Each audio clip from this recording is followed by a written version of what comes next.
Europe 1. Et vous écoutez Culture Média sur Europe 1, 10h, 11h30 tous les jours avec Thomas Hill et avec votre invité ce matin, Thomas. Oui, je reçois ce matin l'animatrice de Bel et Bien, Agathe Le Caron, qui publie jeudi Patiente Zéro aux éditions Robert Laffont, un livre que j'ai lu pratiquement d'une traite, disons en 2-3 traites, pas plus, parce que c'est à la fois intime, drôle, intéressant. Je vous le dis tout de suite pour faire tomber toutes vos angoisses que j'imagine importantes à la veille de la publication. Vous êtes ma première interview là-dessus, quoi. Ah oui, première, ouais. Et c'est jeudi, et forcément ça doit vous coller une petite angoisse, non? Bah oui, parce que c'est très intime, donc là je me dis mais pourquoi quel est l'intérêt? Une angoisse de plus, quoi, finalement. Une angoisse de plus. Ça faisait longtemps que j'avais pas rajouté quelque chose à mon portefeuille d'anxiété. Parce que vous y racontez la maladie qui vous ronge, donc l'hypocondrie, parce que c'est une maladie. Moi, j'ai découvert ça en lisant votre livre. C'est une moi vraie aussi, maladie, j'ai découvert.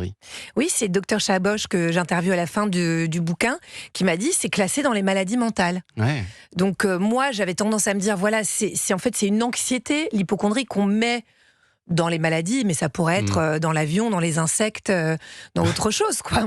Mais non, c'est une maladie mentale. Vous avez en face de vous une grande malade. Une grande malade. Et ça peut être très handicapant, notamment quand on fait le métier que vous faites d'animatrice, parce qu'on se rend compte dans ce bouquin que vous passez votre temps, en fait, à masquer vos angoisses derrière vos sourires. C'est vrai, j'ai une espèce de forme de dissociation, a fortiori quand on travaille en direct, ce qui était mon cas quand je faisais les maternelles. Et donc, il y avait des moments où j'avais des montées en me disant je vais m'évanouir là, qu'est-ce que j'ai, c'est bizarre. J'ai des paresthésies, parce que je parle avec des mots compliqués, même dans ma tête. Oui, vous êtes une professionnelle de la santé. Je suis médecin, je suis même professeur. Et donc, non, mais ça m'est arrivé même d'interroger en face de moi des femmes qui avaient vécu des choses très difficiles et d'être engloutie par ma propre angoisse en me disant, mais je vais pas pouvoir aller au bout. Alors, à la fin, j'arrivais à trouver des outils quand même pour pas, parce que je me disais, mais non, tu l'as vécu 1000 fois. Mais non, oui, c'est assez handicapant quand même. Alors, ça se manifeste parfois par des malaises, des migraines ou un souvenir que vous racontez dans le livre, ce jour où vous vous réveillez avec des plaques rouges partout sur le corps, alors que vous vous apprêtez à vivre quand même l'un des moments les plus importants de votre carrière à la télé. Ben moi, il faut savoir que j'ai toujours rêvé de faire de la télé. Et quand j'étais petite, je regardais Sacrées Soirées et avec Jean-Pierre Foucault. Ouais. Et une ou deux fois, j'étais allée dans le public, donc ça me faisait vraiment rêver. Et quand je suis rentrée de Belgique, TF1 m'a proposé de co-animer le retour de Sacrées Soirées avec Jean-Pierre Foucault. Je ne sais pas si vous imaginez ce que ça disait à la petite fille que j'étais, etc. Donc c'est vraiment mon rêve. Et effectivement, je me réveille un matin et j'ai des espèces de grosses pustules, mais partout sur le corps, etc. Jusqu'au jour du tournage. Je vais voir évidemment mon médecin qui me dit je sais pas trop, c'est bizarre, etc. Et là, c'est plutôt, alors c'est pas de l'hypocondrie, c'est plutôt ce qu'on psychote, psychosomatique. Et donc j'ai fait l'émission, elles avaient mis du fond de teint partout. Et puis quand je suis remontée dans ma loge, j'avais plus rien. C'est-à-dire vraiment l'émission s'est arrêtée dans la seconde, j'avais plus rien. Et vous le dites, j'ai toujours un pet de travers, j'adore cette expression, et à force de chercher, on finit par trouver quand même des résultats un peu suspicieux. Et il y a une forme de suspense d'ailleurs tout au long de votre livre sur le mal qui vous ronge, Agathe Le Caron. Bon, le fait que vous soyez là, ça spoil un peu la fin quand même. Ça va. Finalement, ça va, j'espère. Finalement, ça va, mais il y a des pages où on tremble un peu pour vous quand même. Vous en avez joué de ça un peu. J'ai tremblé. Non, mais j'ai tremblé pour moi, c'est-à-dire qu'en fait, j'ai vraiment écrit à l'origine. Moi, j'ai plein de débuts de bouquins dans mon ordinateur qui correspondent à des moments où je vais un petit peu moins bien, puis des bouquins que je termine jamais. Et là, celui-là, c'est vrai qu'en le racontant à mon éditrice, elle me dit écoute, ça concerne quand même pas mal de gens, continue. Donc je me suis dit c'est vrai, ça sera thérapeutique. Donc j'ai vraiment raconté tel que je l'ai vécu, vraiment jour par jour, parce que c'est quand on fait beaucoup d'examens, quand on cherche, on trouve. J'ai trouvé un marqueur qui n'allait pas, qui était 10 fois la moyenne. 10 fois, c'est pas 2 fois. 2 fois, je peux me raisonner. 3 fois, ça commence à craindre. De tumeur, vous créez. Oui, c'est ça. Donc puis j'ai regardé de façon un peu légère, et là je vois effectivement que c'est marqueur d'un carcinome. Bisous à vous. Et donc là, je suis partie. C'est la machine de l'anxiété qui se met en route. Et là, c'est des nuits à pas dormir, à chercher des infos sur le net. Et puis surtout des médecins qui sont pas rassurés non plus. Ça, c'est une première. D'habitude, ils savent très bien comment me rassurer. Et là, je vois que le ton change. Et donc, je rentre dans une espèce de tourbillon, d'engrenage malsain dont j'ai mis vachement de temps à me remettre parce que j'ai perdu 10 kilos. Enfin, ça a été terrible, quoi. Et puis, on a une période maintenant où, effectivement, on trouve beaucoup d'informations sur Internet. Le pire étant ChatGPT aujourd'hui. Mais c'est un assez bon médecin. Qui est pas mal, qui répond assez bien. Quand on lui donne ses analyses, par exemple, il vous fait une vraie analyse, une vraie explication, quoi. Oui, et puis il est assez rassurant. Donc, pour les hypocondriaques, c'est pas mal. Ah oui, d'accord. Je comprends que tu t'inquiètes, mais dans les points positifs, regarde plutôt, ça commence comme ça. Et donc vous passez votre temps à lui parler à ChatGPT? Oui, mais alors maintenant j'ai trouvé plus intelligent, c'est Gemini. Il est plus intelligent que... Ouais, il a de meilleures connaissances médicales. Il est plus au courant des dernières études. Bon, écoutez, voilà. Et puis ça ne m'a pas soigné, ce livre. Quand la médecine traditionnelle vous dit que tout va bien, et ben vous cherchez ailleurs, en bonne hypochondriaque, Agathe Le Caron. Donc vous vous tournez vers des médecines alternatives. Et là, la liste est longue. Vous avez à peu près tout testé, quoi. Tout. Évidemment, acupuncture, des trucs tout à fait classiques. J'ai testé les énergéticiens. J'ai testé quelqu'un qui me faisait un scanner sans me toucher. Je vais vous faire un scanner corporel. Le pire, c'est qu'il m'a dit un truc à peu près vrai. Bon, mais après, vous voyez ce que je veux dire. Ça ressemble à une arnaque, quoi. Mais au final... Moi, dans le doute, oui. j'y vais pour me rassurer. C'est-à-dire que c'est ce que j'ai trouvé de mieux, en fait, pour me rassurer. Parce qu'il n'y a pas d'enjeu. S'il me dit ça va pas, je me dis, de toute façon, c'est pas scientifique. S'ils me disent ça va, je me dis, c'est clair qu'ils ont raison. Mais c'est incurable, l'hypocondrie. Mais c'est sans fin.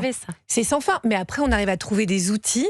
Vous, Anissa, qui m'avez confié que vous êtes très hypochondriaque, c'est vrai que je pense qu'on s'en sort jamais, mais comme toutes les formes d'anxiété, en revanche, on arrive à vivre avec. Et puis moi, j'ai trouvé... Pour ça, une arme qui est l'humour. J'espère que même quand j'aurai cette maladie incurable qui me pend au nez, j'arriverai à faire rire encore des blagues. Ouais. Voilà. Et je me dis aussi, vous avez dû dépenser des sommes folles dans tout ça. Mais ça, c'est l'enfer. Non, mais ça, c'est l'enfer. Parce que les médecines, parce qu'à la limite, bon, il y a une partie médecine traditionnelle qui est remboursée par la Sécu, mais tout le reste. Mais il faut savoir que mes prises de sang, elles sont pas du tout commanditées par mes médecins traditionnels. Elles sont généralement commanditées par mes nutritionnistes et autres armées. Ah oui, donc c'est pas du tout remboursé, pas du tout. Ah oui. Donc voilà, mais bon, je l'assume. Je vais pas creuser le trou. Et en même temps, vous faites pas vraiment attention, en tout cas à l'époque, vous faites pas vraiment attention à votre hygiène de vie. Et là, il y a un côté très paradoxal là-dedans, c'est que, et vous l'assumez d'ailleurs dans ce bouquin, vous racontez, je fais plein d'analyses, je m'inquiète pour tout, et en même temps, je continue à cloper et à boire. C'est ça. Donc là, j'ai vraiment changé, mais j'étais une énorme picoleuse, une énorme fêtarde. Je fumais un paquet de cigarettes par jour, et j'avais des montées d'angoisse, mais d'ailleurs qui étaient creusées encore plus par ça. Et aujourd'hui, quand même, le fait de faire de la prévention sur ma propre santé, ça m'aide aussi. Ça, c'est un des outils que j'ai trouvé. Je me dis, franchement, ça serait vraiment pas cool, alors que je mange 30 familles de fruits et légumes par semaine pour soigner mon microbiote, des graines de chia, mais attention, pas trop, parce que c'est plein d'oxalate. Bien sûr, bien sûr. Bref. Et alors, ce que j'ai aimé, vous le saviez pas, Thomas, que c'est plein d'oxalate. C'est plein d'oxalate, bien sûr, je le sais, ça me passionne ce genre de sujet, vous le savez. Et moi, ce que j'ai aimé aussi, c'est justement qu'on retrouve votre humour dans le livre, Agathe. Vous répondez même à ceux qui pourraient se dire, en nous écoutant, elle a vraiment le temps de se regarder le nombril. Mais c'est le cas. Je dis ça parce que je sais que ma mère est en train de se dire ça en nous écoutant, parce que c'est typique le genre de réflexion qu'elle va faire. D'ailleurs, j'en parle dans le livre. Et vous répondez à ça aussi? Oui, parce que c'est un luxe, l'hypocondrie. J'ai le luxe de pouvoir m'occuper de moi. C'est parce que j'ai pas vraiment d'autres problèmes, quoi. Me regarder, c'est généralement, d'ailleurs, quand j'ai d'autres problèmes, parce que je suis comme tout le monde, l'hypocondrie passe totalement au second plan. Donc c'est un luxe de pouvoir aller voir quelqu'un, une énergéticienne, quelqu'un qui vous fait un scanner sans vous toucher, de faire du yoga, de manger 30 fruits et légumes par semaine. C'est un luxe. Et de réfléchir à ça, est-ce que l'arrivée de vos enfants, ça a changé un peu ça quand même? Parce qu'on dit parfois que ça déplace un peu le nombril et que du coup, mais alors, où est-ce que ça a reporté l'hypocondrie sur vos enfants? Ça a démultiplié les nombrils, c'est tout ce que ça a fait. Et il y en a 3 plutôt qu'un. 4 avec mon mari, parce que lui aussi. Donc vous inquiétez pour tout le monde. Mais tout le monde. Je me souviens d'un jour, mon mari, il avait un grain de beauté sur la cuisse. Et dans ma tête, je me suis dit, ça y est, c'est le moment, c'est un mélanome, etc. Parce qu'il avait un truc un peu chelou, pas du tout. Et alors forcément, vous vous posez aussi la question d'où ça vient, tout ça, cette hypocondrie qui me gâche la vie. Et il y a un docteur qui vous explique que c'est souvent lié à un moment marquant dans l'enfance. Ça, j'ai trouvé ça vachement intéressant. En fait, je pense que toutes les formes d'anxiété se construisent à ce moment-là. Et moi, c'est ça qui m'intéressait, c'est comment se construit l'anxiété. Et dans mon analyse, mais qui n'est qu'empirique, mais avec effectivement l'appui du docteur Chaboch, c'est que toutes les périodes de l'enfance doivent être vécues, y compris l'innocence, le moment où on s'autonomise, le moment où on doit quitter ses parents. Pardon, parce que j'ai une petite trachite qui arrive. Oula, qu'est-ce qui se passe? Mon Dieu, j'ai peur. La pharyngite. Voilà, la pharyngite est là, mais c'est vrai en plus. Et c'est vrai que moi, je pense que la période de l'innocence a été un petit peu enfreinte. J'ai été projetée dans le monde des adultes un peu petite, et donc ça nous rend assez lucides en fait sur la vie. Et la vie est pas forcément anxieuse, parce que la vie mérite cette anxiété l'anxiété aussi, elle n'est pas facile. Et puis au milieu de ce parcours de soins, ce livre, il revient aussi par petites touches sur votre parcours à la télé, à la radio. On va en parler dans un instant, Agathe Le Caron, parce qu'il n'a pas toujours été simple, ce parcours, notamment en télé. On va en parler. Et puis il y a l'humoriste Arnaud de Samer qui va nous rejoindre pour son nouveau spectacle dans un instant. Le top jeu européen de la Saint-Valentin. Ah, le top jeu européen de la Saint-Valentin. Ça, c'est le moment de jouer, Anissa. Oh là là, sur cette musique, quand vous entendez le signal à n'importe quel moment de la journée, eh bien ça veut dire que là vous avez 15 minutes, pas une de plus, pour jouer et tenter de gagner un iPhone 17 et, parce que c'est à Saint-Valentin, 2 paires d'AirPods Pro dernière génération. Comme ça vous allez pouvoir écouter à 2 en amoureux